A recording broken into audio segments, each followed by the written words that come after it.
Hello, I'm Benjamin Limmer, Bureau Chief for Public Transportation at the Connecticut Department of Transportation. And I'd like to welcome you to Along the Lines, a podcast series where we'll share exciting news and updates and explore current issues and ideas on Connecticut's public transportation system.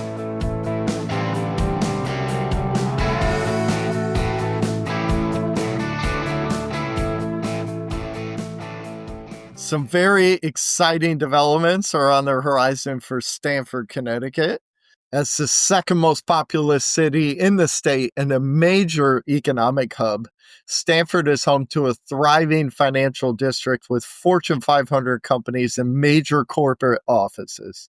But beyond businesses, Stamford's transportation infrastructure plays a huge role in the region as well as the state. Stamford is home to CT Transit's Stamford division, as well as the Stewart B. McKinney Transportation Center, which is the state's busiest railroad station and has served customers on Metro North's New Haven line, CT Rail Shoreline East, as well as the Amtrak Northeast Corridor. Recognizing the importance of modern, sustainable, and accessible transportation, the City of Stamford and the Connecticut Department of Transportation are working to reimagine intermodal transit for driving economic growth, enhancing mobility, and improving sustainability for the future. So today, I'm absolutely thrilled to be joined by Mayor Caroline Simmons of Stamford to discuss the exciting projects and initiatives shaping Stamford's vital transportation infrastructure for the future. Welcome to the program, Mayor Simmons. Thank you. Great to be with you.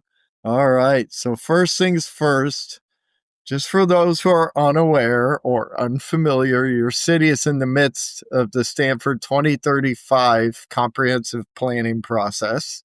Could you tell us more about that plan and specifically, of course, because I'm biased, which aspects deal directly with transportation? Absolutely. The Stamford 2035 is our city's comprehensive planning process, which happens once every 10 years. And it's an opportunity for residents to shape the future of our city. And this year, we are focused on shaping a more sustainable, accessible, and vibrant future for Stamford with a key focus on transportation, including expanding mobility options, improving pedestrian and bike infrastructure, enhancing public transit, and overall really making our city more connected across all of our neighborhoods. And that is really one of the key visions for Stamford 2035, a more connected city, and mobility and connectivity is a core focus. And the three main goals for that focus include connecting people and places, creating safe, active, and people-friendly transportation, and expanding efficient and abundant transit options. So we are working on a range of initiatives locally and also in partnership with state DOT to reduce congestion, promote walkability, and ensure that Stamford's transportation network supports our growing population and economic development. So really encourage residents listening, please get involved in this process. We want to make your voice heard. This is your city too, and we want you to help shape how you want to make Stamford more connected over the next 10 years. Amen to that. The best laid plans are the ones that you get robust input on. So listeners, please weigh in. So Stamford's first in a lot of great things. Also, of course, the first city in the state to set a goal to eliminate all traffic fatalities by 2032 through Vision Zero. Can you tell us more a little bit about that? Yes, Stamford is proud to be the first city in Connecticut to adopt Vision Zero. It was one of the first executive orders I signed as mayor, and essentially our goal is to eliminate all traffic fatalities and serious injuries by 2032. So this initiative really prioritizes safety through data-driven strategies, infrastructure improvements, and policy changes like implementing safer street designs, lowering speed limits, and enhancing pedestrian infrastructure, enforcement, education efforts. All of that is included. I also want to give credit to state DOT. This has been a big focus statewide as well, with a number of the tragic pedestrian fatalities we've seen. It's also a nationwide trend that we're seeing, not unique to Connecticut. And a lot of these are preventable. So we have to do a better job of getting drivers to slow down, making our pedestrians safer, particularly as we try to make our cities more walkable and connected. We really need to invest in these proven strategies that we know deliver results in reducing fatalities. So we just completed our Vision Zero action plan. The purpose of this plan is to really identify policies and priorities to achieve our goals. And we, continue to revise this document and monitor the data. But right now we have 57 recommendations in our action plan, broken down into three categories: one, to collaborate and engage; two, to analyze and adapt; and three, to redesign and implement. Um, and we have recommendations for improvements on 15 high injury network roadways in Stamford. So we're really, again, taking that data driven approach, looking at where the highest crash data is shown to be happening and what measures we can take. So one example of that is at our Forest Street and Bedford Street intersection, we've added things like bump outs to slow drivers down. We're enhancing the intersection there and crosswalks.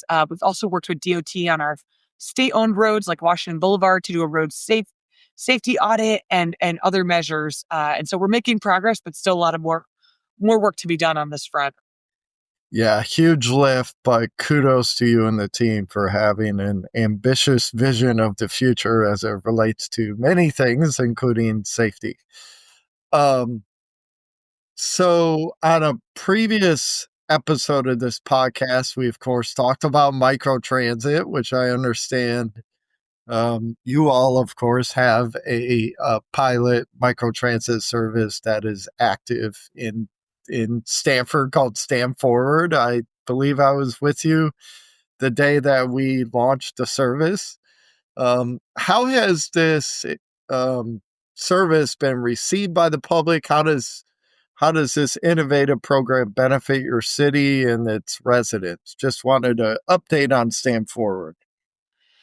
Absolutely. So Stamford has really been an incredible success in our city. We've had a total of over 20,000 rides since it launched. And in fact, we're one of the three busiest microtransit systems in the Northeast. Not that we're competitive, but we like to tout how well this program is doing. And again, thanks to state DOT for their support and providing funding to pilot this.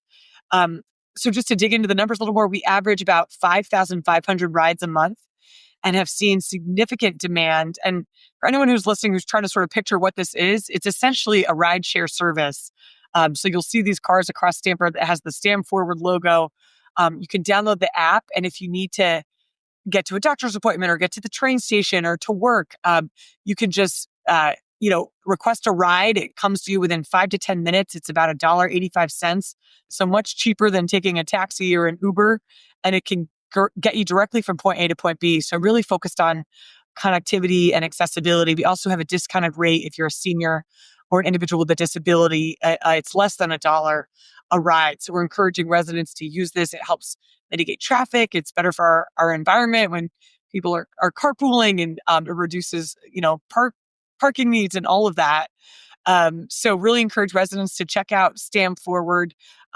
Just one anecdote I've heard from a daycare owner who said Stam Forward has made it really a real difference in the lives of employees who previously struggled to get to work and had to spend money out of their paychecks to get to the train, to get to the bus, and then to take an Uber or taxi if the schedules didn't line up. And now Stam Forward offers a much more affordable direct service to get our childcare workers to work on time. So that's just one of many examples. And we hope to continue to expand the program and extend it beyond this pilot phase. Oh, that's fantastic. Great to hear. I love stories when I'm trying to articulate the benefits of all the different public transportation programs the DOT has. So I am going to use that one for sure. So just clarifying, how does one get a ride through Stamford? Like, what are the logistics of it? Yes, residents can download the Stam Forward app on their phone. And just to spell it, it's STAM Forward, FORWARD. Or you can call 203-204-9782. Got it. All right. The Stam Forward app or call a number. Thank you. All right. And of course, last year we opened a brand new modern parking garage at the Stamford Transportation Center. I know you well enough to know you do not miss that old garage at all, which will potentially become a new transit oriented development project. Can you talk a little more about that and give us any updates that you're able to? Sure. Well, you're right. We definitely don't miss the old garage. We're thrilled about the new modern parking garage, which has over 800 parking spots and electric vehicle charging stations, bike racks, and a direct and covered pedestrian bridge connecting the garage to track 5 to give commuters that direct access to the express train to Grand Central. So it's a much more convenient and accessible and safe experience for our commuters. And more broadly, one of our top priorities is to rebuild the station itself and also redevelop parcels around the station for transit oriented development opportunities. So we're working closely with DOT. The RFEI that went out drew significant interest last year from national developers. And now the goal is this spring to put the RFP up for the rebuild of the train station and the old parking garage site, which we think will really drive economic growth and create a much more vibrant, modern gateway to Stamford and the region. That is excellent and great to hear. Transit oriented development, as you know, is a huge focus of the state as a whole. So I know I can speak for the whole DLT. We're excited to see how it moves forward. You know, DOT is in the midst of converting the existing CT Transit garage in Stamford as well, the bus garage. When completed, as you know, Stamford will be the first in New England to have 100% fleet of battery electric buses.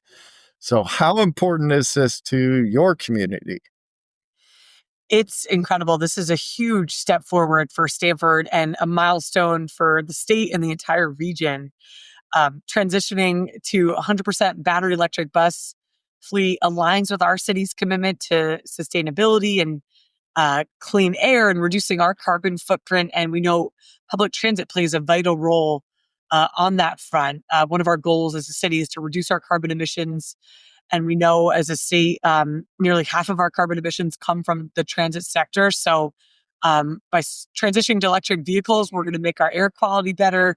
We're going to improve public health. And we're excited that Stanford gets to be one of the first in the region to model this. So we're grateful to partner with DOT on this. We're also working to electrify our city fleet and to continue to provide more sustainable transportation options across our region. Oh, that's great. Okay, so moving back to the rail station, forgot a question.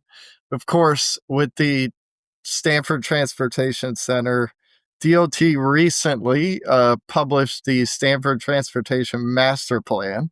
So, can you tell our listeners why investment in this busy transportation hub, busiest rail station in the state, is important for your city and its people, as well as the state as a whole?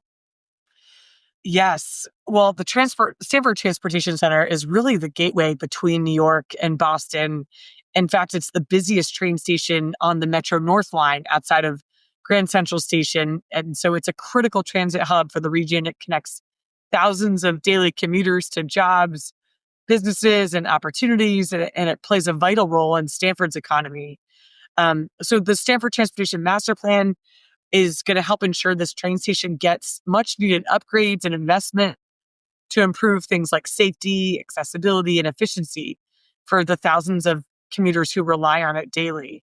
So we're grateful for the partnership with DOT on this plan. It's going to help strengthen our city and region as a critical transportation hub, which we know is so important for economic development and jobs and connectivity in the region. Oh, that's great. Um, so, could we talk a little bit more about the investments the city of Stanford has made already around the station? I know I've walked the site with you, and I think couple of times and we identified some real opportunities there. But can you talk to our listeners about what you have in mind and honestly what you've done already? Sure. We have enhanced pedestrian and bike infrastructure at the station and also are working to enhance beautification efforts downtown near the station. So, in addition to the infrastructure upgrades, we've updated zoning regulations around the station to allow for higher density for workforce housing to promote transit oriented development. And these changes really position us to have a vibrant ecosystem around the station that could include, workforce housing, retail, restaurants, walkable neighborhoods, green spaces, and all of the modern amenities that young people, young professionals, and families are looking for in a city. So we're very excited about the opportunity to bring housing, retail, and office space within walking distance of the station. And this will also support our sustainability goals, reducing the reliance on cars and creating a more vibrant, connected, and walkable downtown. No, that's great. Okay, so one question I do like to ask my guests is to look into the future. Okay, so what do you see in the transformation in the transportation system in Stanford, let's say in the next 10 years? So, crystal ball time. What do you hope to see? Sure. Well, any improvements to the Stamford Transportation Center have to focus on safety and accessibility first and foremost, but also accommodating the future growth of the city. Stanford's one of the fastest growing cities in Connecticut. We're the second largest city after Bridgeport. And this is the busiest transit hub in the region. So we have to make sure we're providing a safe and efficient experience for commuters as a top priority. So modernizing the station infrastructure and improving pedestrian and bike access, enhancing traffic flow around the areas, those are all important considerations. And then accessibility is key, making sure all users can access the train station. And especially if you don't have a car, we want to make it more accessible to walk into the train station and make it more pedestrian friendly. If you're an individual with a disability, we want to make sure the station is more accessible and easy to navigate. So really just working overall to enhance the commuter experience, make sure it's customer service friendly and a welcoming place because again, it's such a critical transportation hub for the region. No, that's great. So before we go, I know that I have talked about transit, transit, transit the entire time. But I would like to give you a chance to talk about any other exciting news about the city of Stamford. What's new in Stamford that you are most excited about that you'd like to share? Sure. Well, we've got a lot of exciting projects going on. We are embarking on a major school reconstruction plan. We have three schools on the list. We're working to rebuild West Hill High School, building a new Roxbury Elementary School, and building a new school in the south end of our city to accommodate all the population growth. So that is really exciting to be able to deliver high quality school facilities for our teachers and students. We also are doing a lot of work in our parks. We've launched a new parks initiative, and our goal is to make sure every resident has access to a high quality park within a 10-minute walk. So we've secured a lot of federal grants for our parks. We've improved sidewalks at our parks, and we're working on upgrading tennis courts and pickleball courts and adding just better amenities, public bathrooms, flowers, beautification efforts, you name it, at all of our parks. And then we're also just looking to the future, trying to position our city for jobs of the future. So we have a number of workforce development initiatives underway. Next month, we're going to be announcing a new tech hub initiative with the goal of creating that tech talent pipeline that we know there's so many jobs in demand for right now. We're also working with UConn Stanford, which has seen incredible growth downtown to expand their housing and also opportunities like AI programming. And so there's some really exciting things in the future for Stanford. And I'm just grateful to get to be mayor of this wonderful city. We've got amazing people from all over the world with people that speak over 70 different languages in our city. We're the 15th most diverse city in the country. And it's just an incredible honor to get to be a part of this journey and to lead the city at this moment in time when there's so much opportunity and potential for our future. Absolutely tremendous. I had no idea. And also, of course, huge thank you to you, Mayor Simmons, for your time today joining me to talk about all of these very critical and exciting investments and what's the latest in Stamford. I know you and I will be in touch often as we have been, but most importantly, as we charge forward on everything exciting for Stamford. So thank you. Absolutely. Thank you. And thanks to everything DOT is doing for our state. As we've heard today, these initiatives and projects will create a best in class transportation network that will serve Stamford and regional residents for generations to come.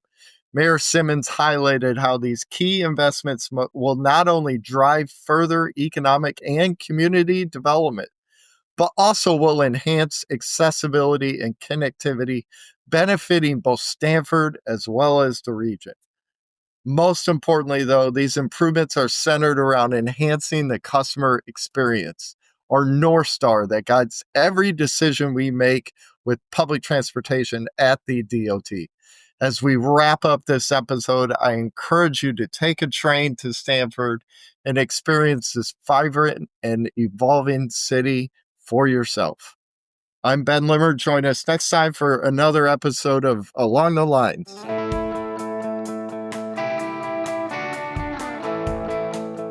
Thanks for listening to this episode of Along the Lines. This is your host, Benjamin Limmer.